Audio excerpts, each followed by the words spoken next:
soon.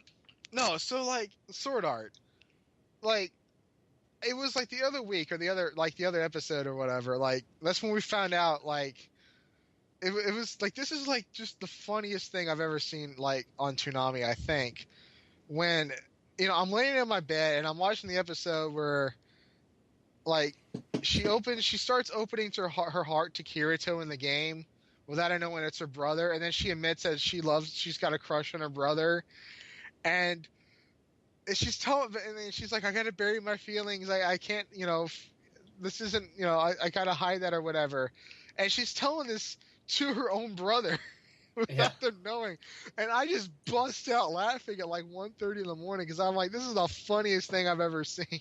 That's what I was doing last week too, during Toonami, but it was the episode after this where they finally find out who each other are, Yeah, well, he's trying to break into like the giant tree thing, because the episode where she opens up was the tentacle rape-ish thing, which that was bad.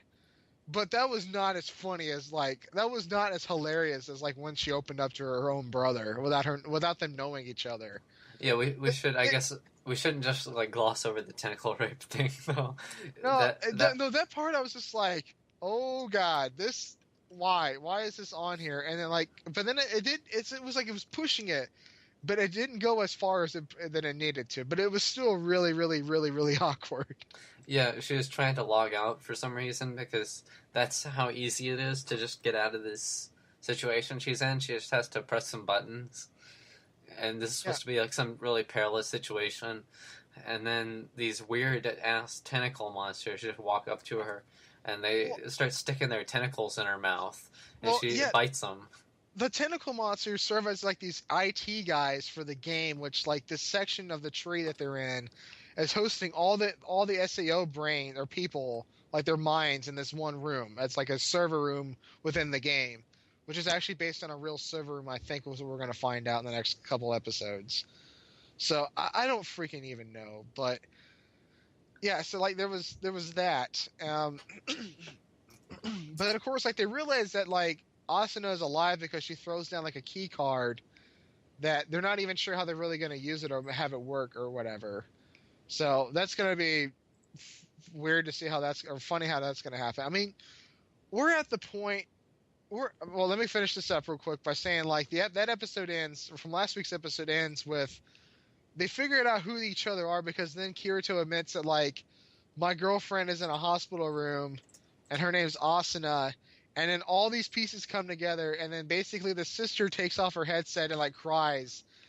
And then they come out of the room and have like a heartfelt discussion about how, oh man, it was just so awkward. These guys were in the same house, talking to each other, using these nerve gears, and they didn't notice that all these plot points connected, and that they could hear each other saying the same shit upstairs, and they're just so stupid. And so they finally find out, and then she goes upstairs and starts screaming at him for like 5 minutes. And this was when I couldn't stop laughing last week, is when this was airing, because it's just so ridiculous. And she's like, I wish you were just mean to me because you're so nice online and it makes me love you. And it's terrible.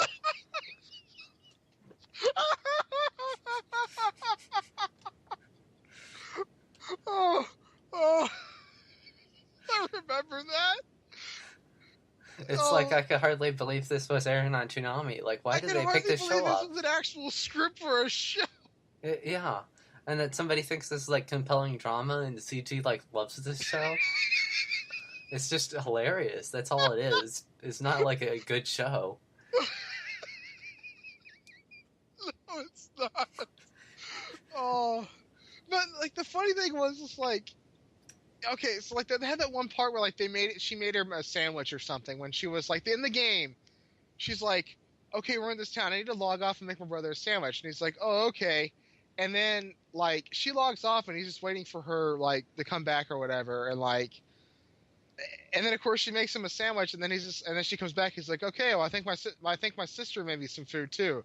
And then he goes and eats a sandwich. Like They didn't put 2 and 2 together at that point? It's so obvious the whole time. Is it a Japanese custom to, like, make a sandwich when someone's playing an online game or something? I want to know.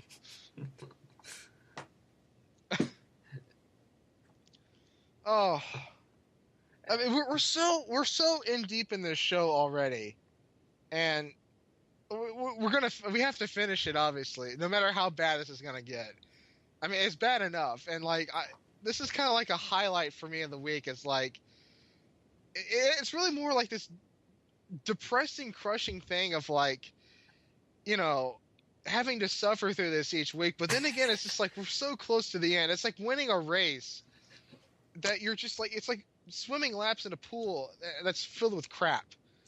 But, like, you're so determined to finish the race and get out of it, to see how much you can stand and how far you can go. I'm just really hoping these next shows, Blue Exorcist and Black Lagoon, are a lot better than Soul Eater and Sword Art, because those are both awful. Yeah. Oh, I think that's all we're going to see on Sword Art right now. So, I mean, I really want to get CG on here so we can have, like, a whole discussion on Sword Art once this whole show finishes. I hear there's even worse stuff in these last few episodes, so we're going to have to see. We're going to have more to talk about with this show, I'm sure. Gosh. Keep surprising us, Toonami. Because, you know that guy, Scott...